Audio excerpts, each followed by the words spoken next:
Salut tout le monde, comment ça va? Est-ce que vous avez passé un bel été si vous habitez bien sûr dans l'hémisphère nord? Peut-être que vous êtes encore d'ailleurs en vacances ou peut-être que vous avez déjà repris le chemin du travail. Moi, de mon côté, les vacances c'est fini. C'était pas très long mais c'était intense et ça fait du bien. Salut Violaine. Salut Nathan, salut à tous. J'ai une question pour toi Nathan. Est-ce que tu es enfin descendu de ton petit nuage ? Est-ce que je suis redescendu de mon petit nuage? Eh bien, je crois que oui. Je suis de retour dans la réalité, dans la vraie vie, malheureusement. Pourquoi, Violaine, tu me poses cette question aujourd'hui? Bah c'est normal, après avoir passé 2 jours à Paris, ça faisait tellement longtemps qu'on pensait à ce voyage, qu'on l'avait prévu. Et je crois bien qu'au final, je me trompe pas si je dis que t'as passé un bon moment. T'es proche de la vérité, mais je dirais que c'est un plaisir partagé. Tout à fait. Ok, donc 2 jours à Paris, c'est vrai, dans un contexte si unique, exceptionnel, en plein JO, en plein Jeux Olympiques. Si tout le monde a bien écouté notre dernier épisode, on vous l'avait teasé, on vous l'avait annoncé qu'on irait à Paris. D'ailleurs, au moment où on l'a enregistré, je crois qu'on était sur le point de partir, de s'envoler pour Paris. On va donc aujourd'hui vous raconter tout sur ces 48 heures environ, un peu plus même, hein, qu'on a passé dans la capitale française. Ouais, on va vous dire comment c'était sur place, on va vous raconter cette ambiance franchement incroyable. Certains d'entre vous l'ont peut-être vécu et ont fait le déplacement. Et puis on va essayer de vous expliquer, de vous faire comprendre tout au long de cet épisode pour quelles raisons les Jeux Olympiques ont été un succès. Des JO que les Français ont en grande partie adoré. Et ça, c'est incroyable. Bah, surtout que c'était pas gagné au début, c'était mal parti avant que ça commence. Ça, c'est clair, c'est clair. Et puis, cette semaine, on ne va pas vous recommander un livre, un film, ni même une série. Non, aujourd'hui, ce sera un hôtel parisien bien sympathique dans lequel on a dormi. Et je suis sûr que ça peut intéresser ici. Et on finira avec un quiz. On a noté quelques questions, chacun de notre côté, si on a le temps. Ça me va très bien. Un petit quiz de culture générale sur Paris 2024, des JO qui resteront dans l'histoire, j'en suis sûre. Tu dis beaucoup JO, j'ai remarqué. En français, à l'oral, c'est fréquent, c'est plus facile, plus rapide, plus court. On dit les Jeux aussi. Les Jeux ou les Jeux Olympiques. Je préfère prévenir pour les gens qui nous écoutent, on risque de le dire comme ça très très souvent, hein, JO, voilà. Par où commencer, Violaine, pour aujourd'hui? Je sais qu'on a plein de trucs à dire, donc soyons organisés. Commençons peut-être par le contexte. Qu'est-ce qu'on faisait à Paris? Pourquoi on a voulu y aller? Et pourquoi, assister à ces Jeux? Bah, je crois que c'est un événement extraordinaire dans son sens premier. Voilà, c'est pas ordinaire, c'est quelque chose de très rare. Tout le monde le dit, c'est une fois dans une vie, surtout quand t'es français, les recevoir, les accueillir chez soi, c'est pas quelque chose d'habituel. La dernière fois que Paris avait organisé les JO avant cet été, c'était en 1924, donc il y a pile 100 ans. Pile 100 ans, donc si la prochaine c'est dans un siècle, bah on sera plus là quoi pour le commenter. Voilà, sauf miracle ou révolution médicale, on ne sera plus là. Donc quand on a acheté les places, les tickets, c'était il y a 1 an et demi. On avait vraiment cette volonté d'y être, hein. On avait envie d'en faire partie et de dire, bah moi aussi, j'y étais. Ouais, complètement, et moi je ne voulais pas passer à côté. Pour moi, qui adore le sport, l'histoire du sport, les JO, c'est tout simplement le plus grand événement sportif qui existe au monde. C'est le plus beau. C'est ce qui rassemble tout, en fait. C'est universel. Tu as tous les pays du monde, ou presque, hein, qui y sont. Il y a tous les sports, les disciplines qui y sont représentées. Tu as des histoires humaines folles, des scénarios de dingue. Et puis, toutes ces valeurs qui sont mises en avant. Voilà, bref, c'est quelque chose que je ne pouvais pas rater, je ne voulais pas manquer. Bah, encore plus quand ça se passe chez toi, chez nous, bah, t'as envie d'y aller et c'est un peu un rêve de gosse. Voilà, normalement, c'est quelque chose que tu regardes à la télé. Bah, tu vois, Si on n'avait pas acheté de place, moi, je l'aurais regretté. Je m'en serais voulu si j'avais regardé tout ça à la télé. J'aurais eu ce sentiment, pas de tristesse, mais quand même de me dire, ah, c'est dommage, ça aurait été cool, quoi, d'y être. Ben, heureusement, rassurez-vous, on n'a pas connu cette frustration. Nathan, juste une seconde, j'aimerais rappeler quand même les dates. Cette année, les JO, ça a duré comme d'habitude une quinzaine de jours. Ça a commencé officiellement le 26 juillet et puis tout ça s'est terminé le 11 août dernier. Et nous, on est arrivé à Paris la deuxième semaine, hein. Quelques jours avant la fin, je crois que c'était le mercredi de la dernière semaine. Ouais, le C'est ça. 7 août. Le 7 août. Et du coup, on y est resté jusqu'au 9, donc c'était court. Court mais intense, comme tu l'as dit. Surtout qu'on avait plein de choses à faire. On voulait profiter, se balader, ressentir l'ambiance sur place. Voir des potes aussi, hein. On a vu des amis, n'oublie pas. Ouais, des amis qu'on a réussi à voir. Et puis on avait des épreuves auxquelles assister quand même. Ça aurait été dommage de ne pas y aller. Alors, qu'est-ce qu'on a vu ? Donc le jour où on est arrivé, le 7 août, le soir même, on avait du tennis de table, du ping-pong, des matchs par équipe hommes. Tu te rappelles des équipes qui s'affrontaient ? Ouais, c'était Suède contre Japon, très sympa. Ouais. Ensuite, le lendemain, on a enchaîné toujours le soir avec de l'haltérophilie, et ça, j'ai adoré. Donc des athlètes qui étaient assez légers. Les hommes faisaient tous moins de 73 kilos, mais ils portaient des haltères, donc des poids, qui faisaient 3 fois leur poids, justement. Ouais, 3 fois leur poids, à peu près. Un petit peu moins. Ils soulevaient 190 kilos au-dessus de leur tête. C'était super impressionnant. Ah, c'était dingue. C'était dingue et ça semblait facile. D'ailleurs, il y avait un sportif, une vraie star chinoise, qui a échoué, je m'en souviens, qui n'a pas réussi à soulever son haltère. Et tout le monde était très déçu dans la salle. Tous les fans chinois dans la salle, ils étaient venus avec les drapeaux, le maquillage. Il y avait un gros fan club là-bas. Donc, grosse déception pour eux parce que leur athlète avait perdu. Mais voilà, pour nous, c'était un excellent souvenir. L'haltérophilie, j'ai bien kiffé moi aussi. Ouais, c'est clair. Et enfin, notre troisième épreuve, donc le dernier jour, le vendredi, bah, c'était pas à Paris même, Paris Centre. Les 2 premiers jours, on était dans le sud-ouest de Paris. Mais là, cette fois, c'était du côté du château de Versailles, lieu évidemment magique, sublime, sublimissime, encore plus fort. Sublimissime, c'est très fort et je trouve que c'était une très bonne idée d'avoir organisé des épreuves là-bas à Versailles, ex-lieu de vie des rois de France, enfin surtout de Louis XIV et de Louis XVI juste avant qu'il se fasse couper la tête. Qu'est-ce qu'on a vu là-bas alors à Versailles comme épreuve dans le jardin même du château de Versailles ? Du pentathlon moderne. Ah ah. À chaque fois qu'on a dit à nos proches qu'on allait voir ça, ils ont tous eu la même réaction. Mais qu'est-ce que c'est ? Quoi, qu'est-ce que c'est ? C'est vrai que c'était bizarre à chaque fois. Mais c'est aussi pour cette raison qu'on l'avait choisi, voir des trucs qu'on n'a pas l'habitude de voir ailleurs, qui ne sont pas diffusés à la télé. Le pentathlon moderne, qui est d'ailleurs une discipline historique des Jeux au programme depuis très très longtemps. Je crois que ça remonte à 1912. Donc voilà, ça parle, c'est de l'histoire, quoi. C'est l'histoire du sport et moi j'adore.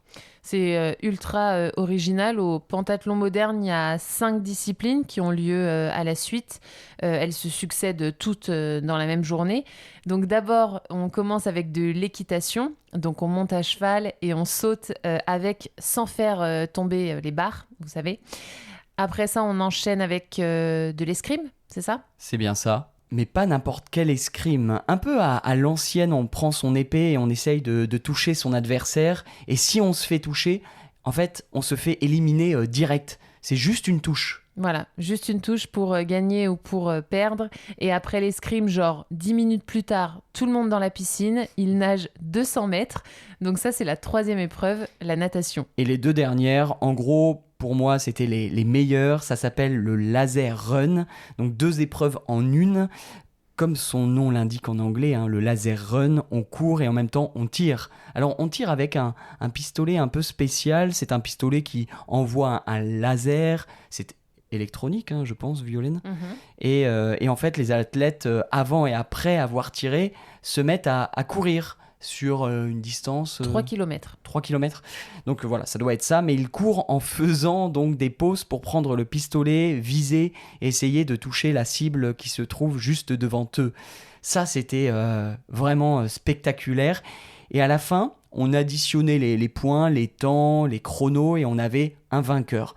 Et ça, pendant ces 5 épreuves, on s'est vraiment bien marré, quoi. C'était très fun. Et tout ça organisé dans les jardins somptueux du château de Versailles, qui sont très bien entretenus, évidemment, tout en longueur. Et nous, depuis les tribunes, c'est vrai qu'on avait une vue plongeante sur le château.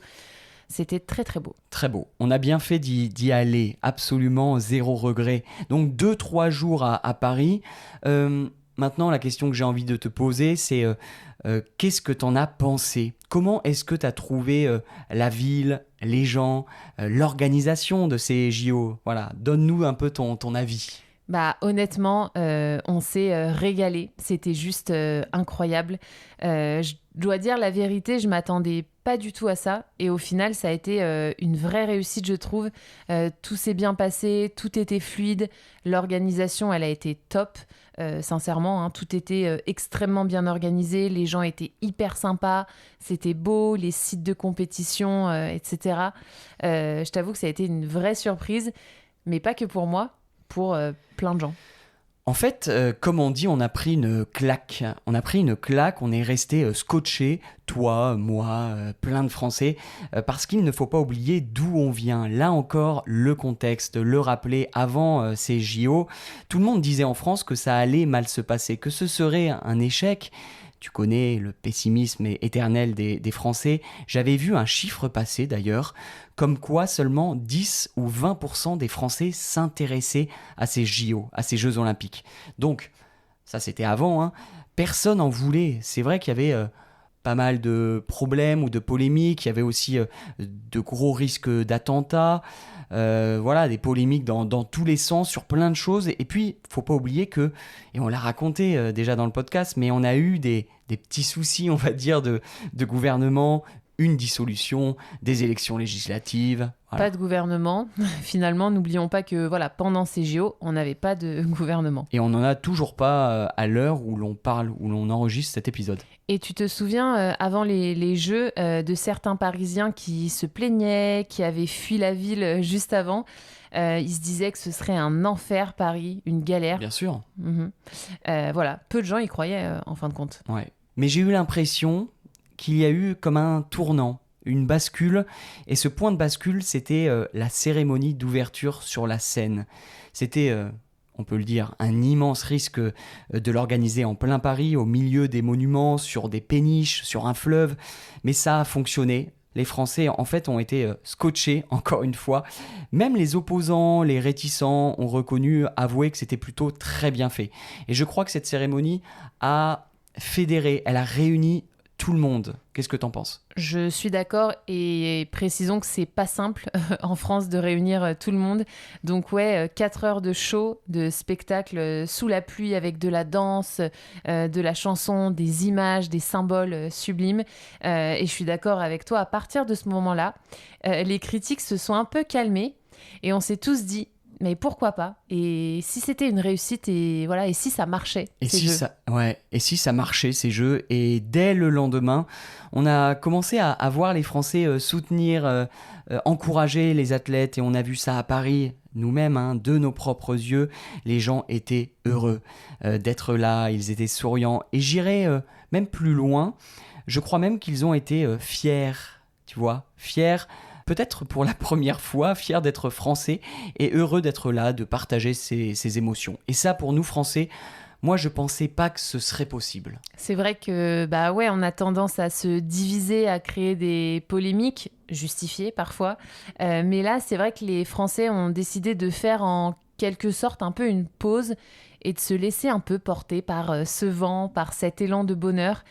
Et ça nous a fait du bien. En tout cas, moi, j'ai trouvé que ça nous a fait du bien. Et c'est vrai qu'on est tous tombés amoureux de ces sites olympiques. On parlait de fierté juste avant. Quand on a vu les premières épreuves, c'était juste trop beau. Alors, on l'a dit pour Versailles, et la Tour Eiffel. Enfin, juste à ses pieds, il y avait du beach volley, du volley de plage, si on veut parler en bon français. Le Grand Palais, tu te souviens, hein, la première semaine, c'était l'escrime. Il y avait aussi les Invalides, donc la Seine, on a nagé dans la Seine. Et moi, ce que j'ai apprécié, c'est qu'on n'a pas beaucoup construit pour ces jeux. On a gardé ce qui existait et on a organisé autour de ces lieux. On a organisé les JO autour de ces lieux. Pour quoi? Pour mettre en avant le patrimoine, pour le mettre en valeur, pour le faire ressortir. Ça, Oh. c'était très bien fait. Mhm. Et nous, par exemple, pour le tennis de table et l'haltérophilie, on l'a vu porte de Versailles, donc c'est dans le 15e arrondissement de Paris. Et c'est vrai que c'est là, en fait, où tous les ans, il y a tous les salons de professionnels. C'est en fait le parc des expositions. Donc normalement, là-bas, il y a plein d'événements qui s'y déroulent.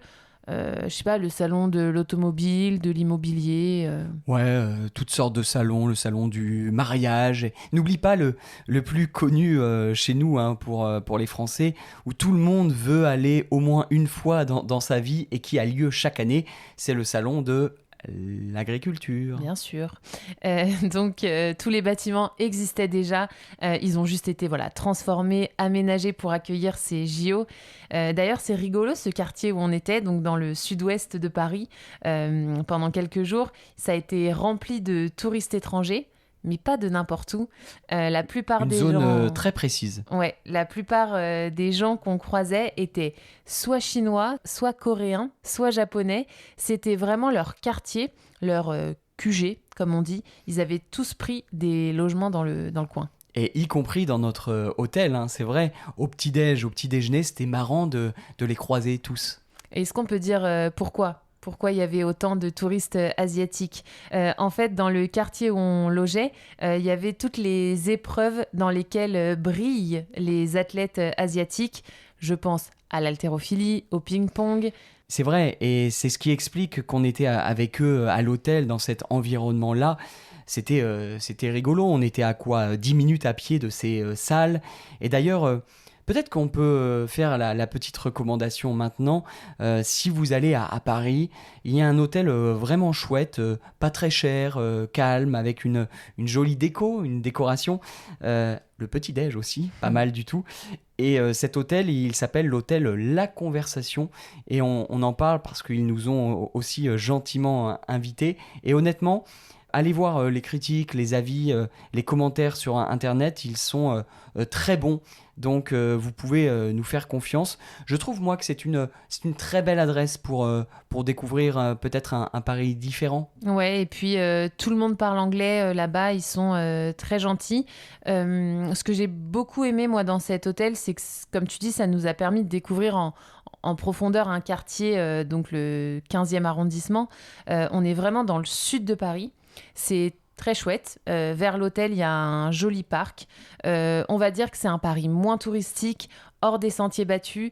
On est avec les locaux. Alors certes, on n'est pas en plein cœur du Marais ou à côté de Notre-Dame de Paris, mais justement, c'est authentique. On est avec les Parisiens, quoi. C'est plus tranquille. Moi, je trouve ça intéressant de voir aussi un Paris différent, comme tu l'as dit. Ouais, je partage ton point de vue et ça me fait penser d'ailleurs à ce très bon croque madame, tu t'en souviens, qu'on avait mangé dans un bistrot juste à côté en arrivant. Voilà, des souvenirs sympas. De toute façon, on va mettre le lien de l'hôtel dans la description. En plus, le nom est bien trouvé, La Conversation, ce qui est pas trop mal pour y pratiquer son français. Exactement. Et puis moi, franchement, j'aime bien le 15e arrondissement de Paris. On est quand même proche de la Tour Eiffel, donc c'est pas rien. Et le premier matin de notre séjour, nous, on était partis à pied de l'hôtel et on avait rejoint la Tour Eiffel en une vingtaine de minutes. Puisque tu voulais absolument la voir. Je voulais l'approcher. À chaque fois, c'est mon petit plaisir quand je vais à Paris. Et là, pendant ces JO, se balader autour, c'était encore plus beau que d'habitude, j'ai trouvé. Toutes les rues autour, hein, le long de la Seine, tout était piéton. C'est ce qui a plu aussi à tous ces gens qui sont venus. Paris sans voiture, en fait, c'était juste parfait.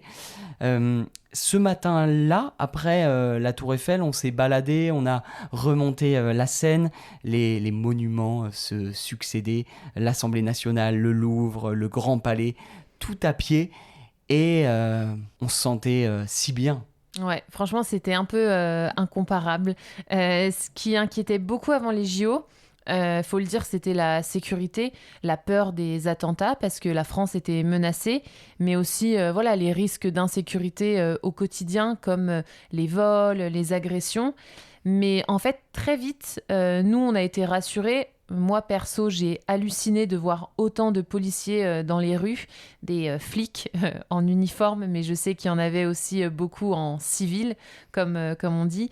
Ils étaient partout et super sympas, ce qui n'est pas toujours le cas le reste du temps. Non, non, ce qui n'est pas toujours le cas.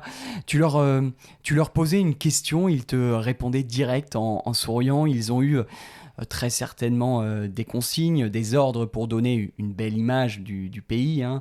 On n'est pas naïf, mais quand même, j'ai eu la sensation que c'était sincère. Il y avait une vraie proximité, un partage avec la population. On voyait qu'ils étaient avec elle et pas contre elle ou en opposition, tu vois. Donc voilà, c'est parfois ce qu'on pouvait leur reprocher avant. Ouais, il y avait un apaisement général qui était surprenant. Tu te souviens d'ailleurs au pied de la Tour Eiffel, t'as vu des militaires avec un uniforme spécial.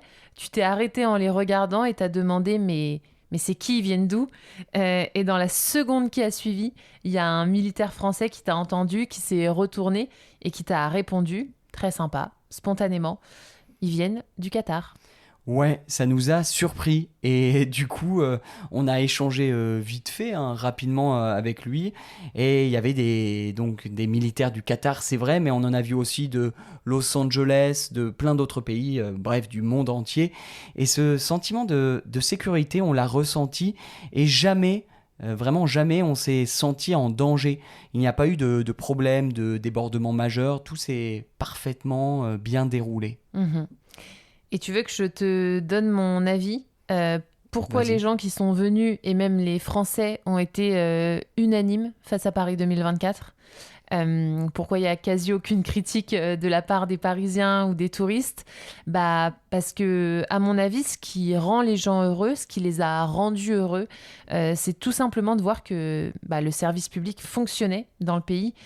C'est bête, je dis rien d'incroyable, mais le service public a été à la hauteur. Le métro a fonctionné parfaitement, pas d'annulation, pas de retard. Et on a constaté tous les deux qu'il y avait des agents, du personnel, des employés partout Ouais. pour acheter des tickets, pour nous indiquer où aller dans une station de métro, savoir comment sortir, comment faire pour aller sur tel ou tel site. C'est vrai. Et en fait, n'importe où, il y avait des gens qui étaient mis là pour nous aider. Ouais, ils avaient été mis là pour voilà, nous indiquer un petit peu quoi faire et ça c'était fou et surtout très plaisant. Euh, Tu as raison, moi si je dois retenir un truc de mon voyage à Paris, c'était comme tu l'as dit, je partage ton avis, c'était cette qualité de service qu'on n'avait jamais connue avant. C'est un détail mais finalement pas tant que ça. Mhm. C'est très important, ça fait plaisir, ça rend heureux, tu as raison. Et je te donne un autre exemple, hein, la gare de Paris-Montparnasse pour prendre le train. Normalement, en temps normal, tu as une queue immense quand tu veux acheter des tickets de métro. C'est un peu le bordel, personne t'aide. Je pense aux touristes hein, qui connaissent pas Paris, pour qui ça doit être un véritable calvaire. Bah là, cette fois-ci, comme par magie, comme par hasard, zéro souci. Zéro problème. Ouais. Et le métro, t'as remarqué, il sentait bon pour une fois. C'était tout propre, très bien nettoyé, quoi. Ouais, tout propre. Et tu te rends compte que de tout petits détails peuvent changer la perception qu'on a d'un endroit. Et peut-être qu'on sous-estimait ça avant. Mais les services, c'est essentiel quoi, pour améliorer la vie des gens. Mhm. Ouais, je te rejoins là-dessus, évidemment. Tu sais qu'apparemment, les agents dans le métro, mais aussi, je crois, les flics, les militaires, bah, cet été, ils étaient en sureffectif. Ouais. Ils ont tous été mobilisés pour les JO. Ils n'ont pas eu de vacances cet été. Ils ont dû les décaler. Ils étaient limite trop, en fait. Mais bon, mieux vaut trop que pas assez, hein, selon moi. Et Et les volontaires, tiens, très très très nombreux aussi. Qu'est-ce que t'en as pensé de ces bénévoles? Bah, les plus forts. Franchement, tous ces bénévoles de tout âge, toute nationalité qu'on a vus partout, en vrai, ils ont été hyper dynamiques, drôles, gentils, toujours avec le sourire aussi. Heureusement ils étaient là pour animer Paris. On est d'accord, ils ont été incroyables, mais quand même, laisse-moi peut-être émettre une légère critique. Il y a une chose qui, moi, me dérange un peu, je vais te dire ce que c'est. Je comprends pas pourquoi le CIO, donc le Comité international olympique, qui gagne énormément d'argent avec ces JO, les revenus sont immenses, eh bien pourquoi le CIO ne les paye pas juste un minimum, tu vois. Parce que pour moi, ces volontaires, ils ont travaillé, on l'a vu, hein, ils ont travaillé comme des fous. Certains jours, ils se couchaient super tard, ils se levaient très tôt. Ils ont dû aussi se loger par eux-mêmes. Et à part peut-être une tenue officielle qu'ils ont reçue comme cadeau au début, avec une casquette, un bob, 2 t-shirts, bah rien d'autre, c'est tout. Et je trouve ça un peu, un peu gênant. Ouais, après, c'est aussi un peu le jeu, tu vois, quand tu postules que tu veux être volontaire, tu le fais parce que tu comptes pas tes heures, tu le fais pas pour l'argent. Ouais, tu le fais pas pour l'argent, mais au moins avoir des places ou je sais pas, des réductions pour aller voir les JO, assister à des épreuves. Voilà, je sais pas, c'est juste une réflexion comme ça, mais ça aurait été bien à mon avis. J'ai trouvé ça, voilà, comme un peu abusé. C'est ma légère réserve, mais c'est vrai que ça rend le travail ou la mission du volontaire encore plus belle finalement.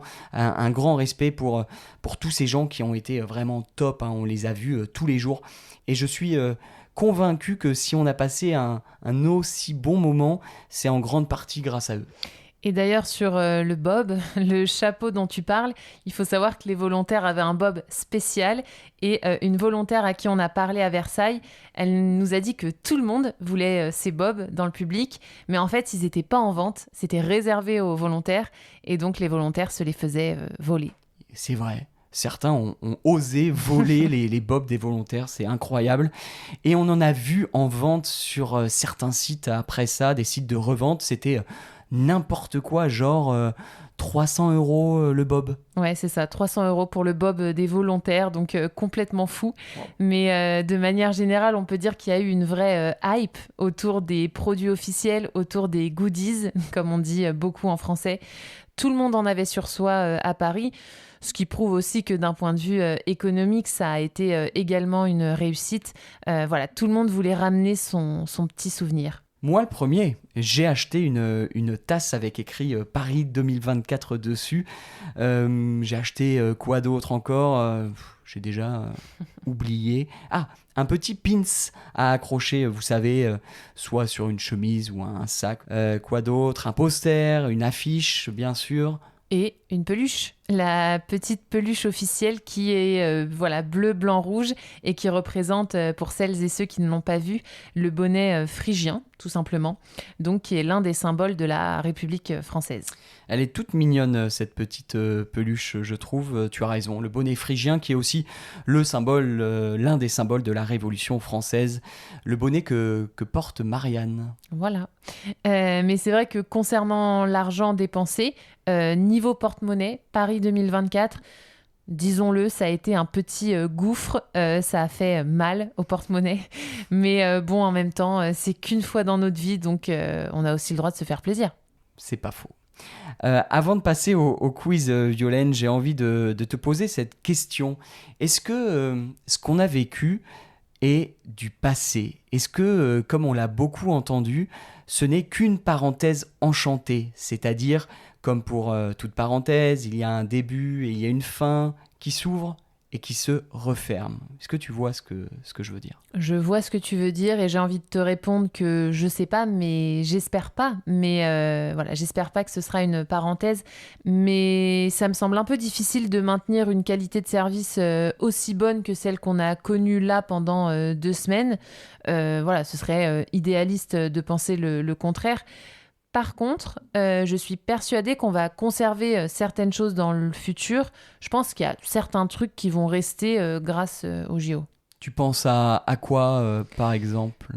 Immédiatement, la première chose à laquelle je pense, c'est à la ligne de métro 14 qui a été construite. Enfin, le prolongement a été construit et inauguré exprès pour Paris 2024. Et clairement, elle change la vie. On l'a prise tous les deux au moment de cette inauguration. Et elle est super pratique pour les Parisiens principalement, mais pas que. Pas que, t'as raison, les touristes. Exactement, parce qu'elle est toute neuve et surtout, elle nous permet enfin d'aller de l'aéroport d'Orly, donc pas Charles de Gaulle, mais l'autre Orly, directement jusqu'au centre-ville de Paris. Et ça, c'est vraiment révolutionnaire, quoi, pour tout le monde. Vraiment fantastique. Avant, ça n'existait pas. Il fallait prendre des navettes, des bus pour faire Orly, centre-ville de Paris. C'était long, c'était cher. Alors qu'aujourd'hui, maintenant, grâce aux JO, c'est direct. Donc ça, c'est un héritage de ces jeux, t'as raison. Moi, je pense aussi à tout l'argent qui a été mis, qui a été investi pour rendre, on en a un petit peu parlé, pour rendre la Seine baignable. Et oui, on va bientôt pouvoir se baigner normalement dans la Seine. Je dis bien tout le monde à partir de l'année prochaine. C'est ça, l'année prochaine, je crois, en 2025.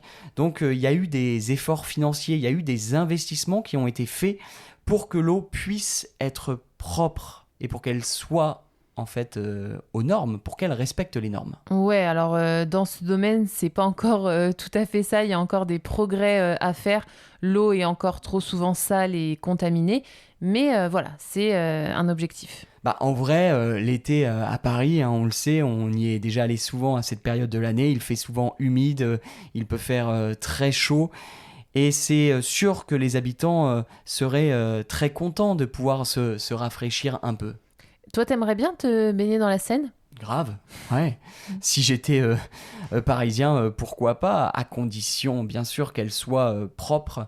Mais imagine, nager avec le Louvre à ta droite et à ta gauche la vue sur la Tour Eiffel, je ne dis pas non. Voilà, je sais pas toi, mais moi je ne dis pas non. Ouais, et puis imagine plonger depuis le pont Alexandre III.